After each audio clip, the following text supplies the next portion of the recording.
Alright, I'll confess. I'll accept my error.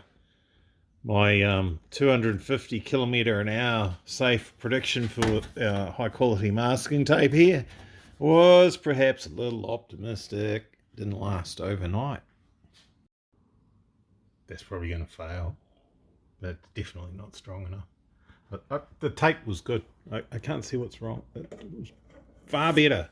Heaps stronger than 2mm thick aluminium bolted to the chassis. Well, unibody. You bloody whingers. Whingers. Welcome back to the lab, where we destroyed this perfectly good K12 March, turned it into a race car, destroyed the gearbox twice, turned it into a four-wheel drive race car, destroyed that gearbox and a drive shaft, and fixed that. And then destroyed the gearbox again. So now we've put an HGT precision sequential gearbox in there, which I'm kind of hoping I don't destroy. It's not going to be from power. It's most likely failure would be driver error. So let's hope there's none of that. And we're just about ready to go. Mostly done. Not 100%. Basically, this one is now essentially prototype. It's got some holes in it that it doesn't need. It's got some scratches and all that, so carry on. But hey, it's going to work. It'll be fine. This part is more or less a sacrificial part. It gets beaten to death when the car gets used, so not particularly concerned about that. Do want to make a lighter version of it, but time, money, effort, etc. That's these lightning holes in here, or whatever you want to call them, are actually vent holes, and the idea is I don't care which way the air's going, in or out or whatever, as long as it's moving it around. And that will take some temperature out of the transfer box, which is basically in between those two sets of holes. So the idea is just create some airflow. I don't care if it upsets downforce or whatever, that's fine. There's no sense in having lots and lots of downforce and you can only do 2 laps and you over temp everything. That's not really what we're about. That new panel there is looking pretty good. So that's an old panel reused, modified. You can see a line of rivets there where I've stitched a piece on the side. I could make another one. It really isn't worth wasting the material on that. It's going to work absolutely fine. It's tidy enough. It's not perfect, but it's adequate for being under the car, doing what it needs to do. That's the second-hand panel, and that's the second-hand panel. So really all this is almost the same as what it was. Obviously that's a new part there. Quite a bit lighter than what the other one was. A little bit of tidying up here to get these edges lined up a little bit better, but it's pretty good. This stuff all has to come back off. I'll take it all off for the dyno session. I'm not sure if I will actually put a panel closing this off. I have done in the past. It may be left open. It may have some sort of a fairing on here to tidy up airflow for the rear diffuser, and it might just be left open so that we get an abundant supply of cold air to our filters for our new Pulsar turbos. I'd rather be sucking from under here off the hot-ish track surface than directly above there where the exhaust manifolds are, which are obviously going to be significantly hotter. No idea what's happening here. I still have not confirmed what I want to do. I need to get on with that. If we get that sorted out, then basically we're at the point where we can put the car on the scales and see what it weighs. These are the only pieces that are missing. The engine cover's kicking around somewhere. Where is it? There. If I throw that back in the car, the hardware's already there.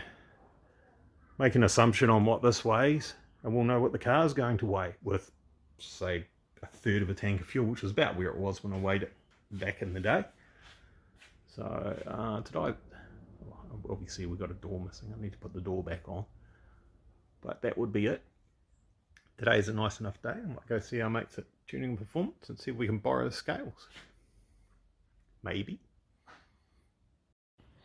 Alright, I did threaten. You know what that means. You know what that means, thanks to our mates at Tuning and Performance. I just went for a wee drive.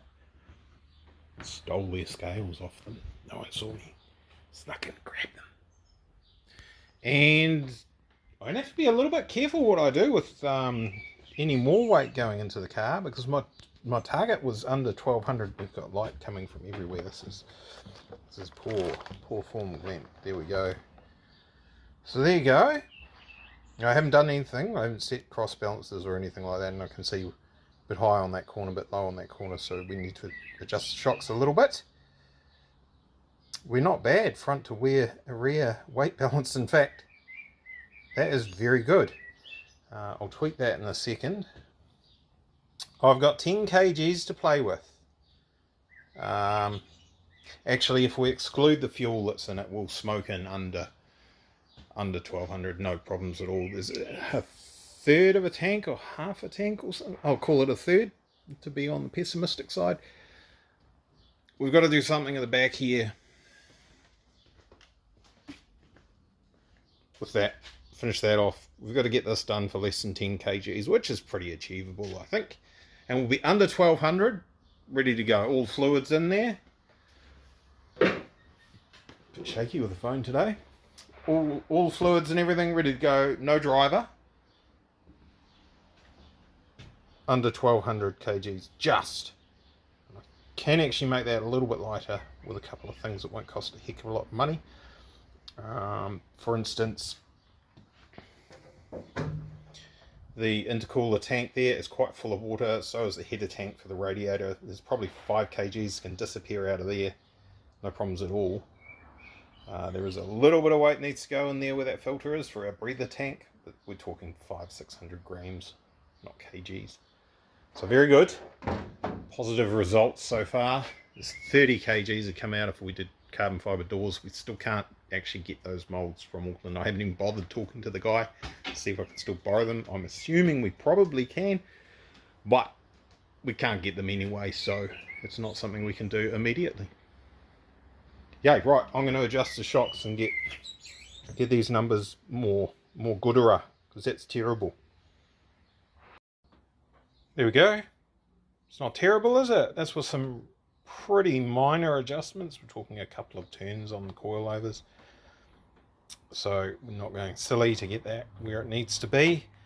Now I'm just going to lift it back up, put it on the ground and all that sort of carry on. Just check ride heights are actually where they need to be, etc. You're supposed to do that first, right? And you should do a wheel alignment and all that sort of stuff. But right at this point in time, it wasn't about setting up corner weights. It was just seeing what the car weighs so that I know what I need to do going forward to achieve my goal that I had set, my ridiculous pluck a number out of the sky. And it seems like it was pretty good plucking. Not bad. I need to lose some weight. If we put Paul in the car, it'll be really be under 1300 easy, ready to go. Put me in there, or you might. But by the time I've got helmet and all gear on and full tank of gas, it'll probably be 1300 kgs. Done and dusted. We don't know what it's going to dyno at the moment. Let's guess 450 something kilowatts at the hubs. Pretty that's significant for a little car like that, so that should go good. Excuse the rain starting in the background there. So immediately gone into a weight reduction program again. These little squares in the back here, just out of interest, what do you reckon they weigh? Well, it's not much. There's a bit left behind in that one. I hacked out the other one, took 2 minutes. Some of it's on the floor, but I swept up most of it. Yeah, not even worth it, eh? So you do the 2 of those and a couple 100 grams in it. I emptied out the excess of fluid in here. When the car was cold, this should be quite low so that there's room. You don't want me in the reflection, do you? For the fluid to expand, because this was quite full. There's 1.2 litres in there. It's antifreeze, has antifreeze in it. That's quite heavy, so it's probably 1.25 kgs removed from there. Only another 50 kgs to go. Right, I'm hungry now, so it's time to go inside and ponder. How much more effort do I want to put into reducing weight? How much can I actually take out of the car without spending thousands of dollars? So the rear hatch, if it didn't have the wing attached to it, would be really easy to make a carbon fibre or Kevlar or even fiberglass one and take a bit of weight out of the car. I've not weighed the rear hatch to see what it actually weighs, but there'll be a bit in that. It might be 20 kgs. The doors are something like 22 kgs a piece. That's what I'm saying. It's probably pretty easy to get 30 kgs out of the car just from the doors alone. Even if we did just maybe the main skin of the doors, the outside skin, which would be pretty simple, and just bond a carbon fibre one onto the outside of that, and you'd probably lose 10 kgs a door and 20 kgs there, just like that, and still have the steel frame to hold the glass and all that sort of carol, because they are big doors and big windows on them, and if we did a carbon fibre one, it's going to require a lot of work, a lot of strength and thought going into the frames to hold the windows, to stop them literally flapping like Dumbo's elephant ears while you're doing 248, I think it is, or 246k an hour it'll top out at now. Anyway, I'm tired, the phone's getting heavy. I will talk to you later on. Cheers, bye.